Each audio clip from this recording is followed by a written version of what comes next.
আসসালামু আলাইকুম, সকলকে স্বাগত জানাচ্ছি বিপিন নুরুল হক নূর ভাইয়ের অফিসিয়াল ফেসবুক পেজের লাইভে। প্রিয় দর্শক, আমরা সরাসরি আপনাদের সাথে যুক্ত হয়েছি পটুয়াখালী জেলার গলাচিপা উপজেলার বকুলবাড়িয়া ইউনিয়নের পাতাবুনিয়া বাজার থেকে। আমাদের বকুলবাড়িয়া ইউনিয়ন গণঅধিকার পরিষদের আহ্বায়ক বাদল মাতব্বরের একটি স্মরণ সভায় তিনি মৃত্যুবরণ করেছেন কয়েক মাস আগে।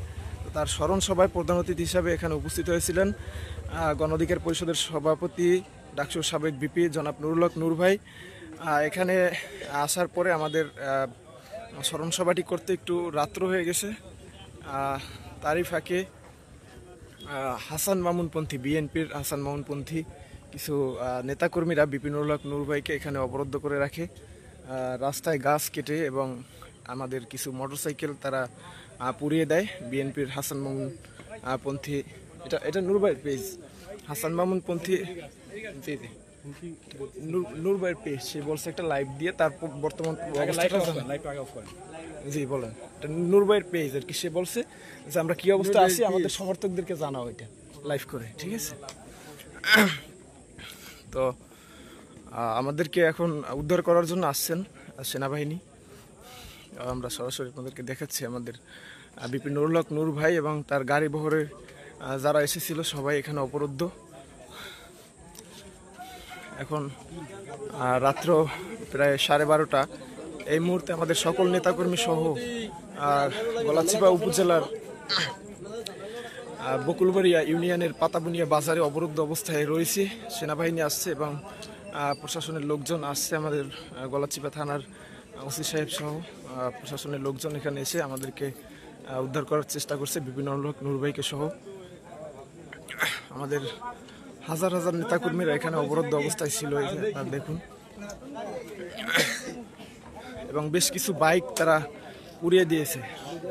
বিএনপির হাসান মামুনপন্থী যে নেতাকর্মীরা আছে তারা, আমাদের কিছু লোকজন এই সমাবেশ শেষে বা স্মরণ সভা শেষে যখন বাড়ির উদ্দেশ্যে রওনা করেছিল তখন তাদেরকে মেরেছে এবং ভয়ভীতি দেখিয়েছে। দেশীয় অস্ত্রশস্ত্র দিয়ে তাদেরকে ভয় দেখানো হয়েছে এবং কয়েকজনকে মারধর করা হয়েছে। এবং বাইক, আমাদের নুরুল হক নূর ভাইয়ের শোডাউনে যে বাইক এসেছিল সেখান থেকে কয়েকটি বাইক তারা পুড়িয়ে দিয়েছে। আমরা এখানে প্রায় 10টার দিকে আমাদের স্মরণ সভাটি শেষ করেছিলাম, 10টার দিকে শেষ করেছিলাম। তারপর থেকে 2.5 ঘন্টা যাবৎ এখানেই আমাদের নেতাকর্মীরা সবাই অবরুদ্ধ অবস্থায় রয়েছে। এবং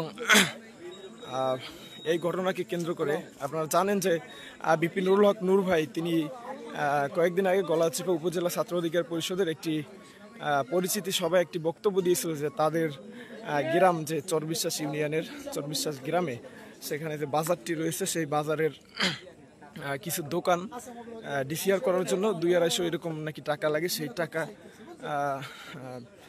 তাই 200-250 টাকা লাগে, কিন্তু বিএনপির কিছু নেতাকর্মীরা, হাসান মামুনপন্থী যে বিএনপির ওই এলাকার সভাপতি রয়েছেন তিনি এবং তার কিছু সমর্থকরা 35,000 টাকা 30,000 টাকা করে নিচ্ছে। এই অভিযোগগুলো নূর ভাই যখন ঈদের সময় তার গ্রামের বাড়িতে যায় তখন সাধারণ ব্যবসায়ীরা, চরের খেটে খাওয়া মানুষরা সেই অভিযোগগুলো দিয়েছিল।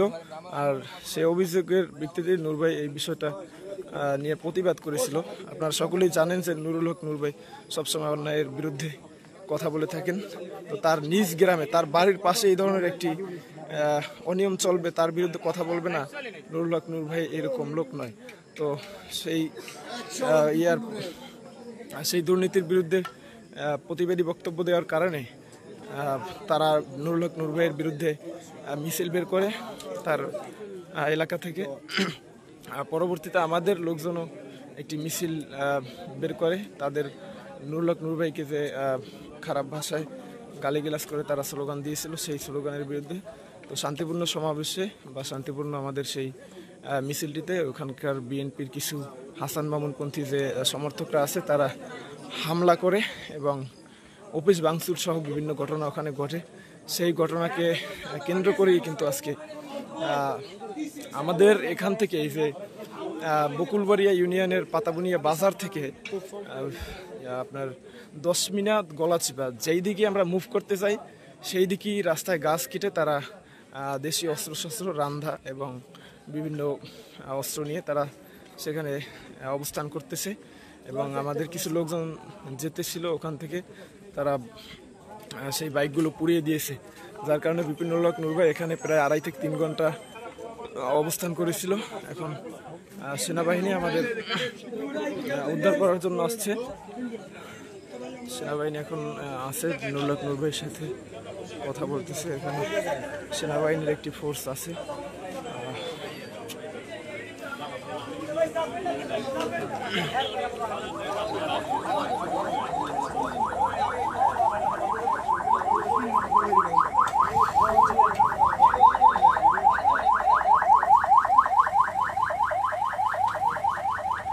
লাইভটি এতক্ষণ যারা দেখেছিলেন সকলে শেয়ার করে অন্যকে দেখার সুযোগ করে দিবেন। সকলকে ধন্যবাদ। সকলে ভালো থাকবেন, সুস্থ থাকবেন। বিপিনুল হক নূর ভাইয়ের জন্য সকলে মন থেকে দোয়া করবেন। তার এই যে লড়াই, ন্যায় প্রতিষ্ঠা করার যে লড়াই, সেই লড়াই যেন আজীবন টিকে থাকে, সেই দোয়া সকলের কাছে চাই। সবাই ভালো থাকবেন। আসসালামু আলাইকুম রহমতুল্লাহ।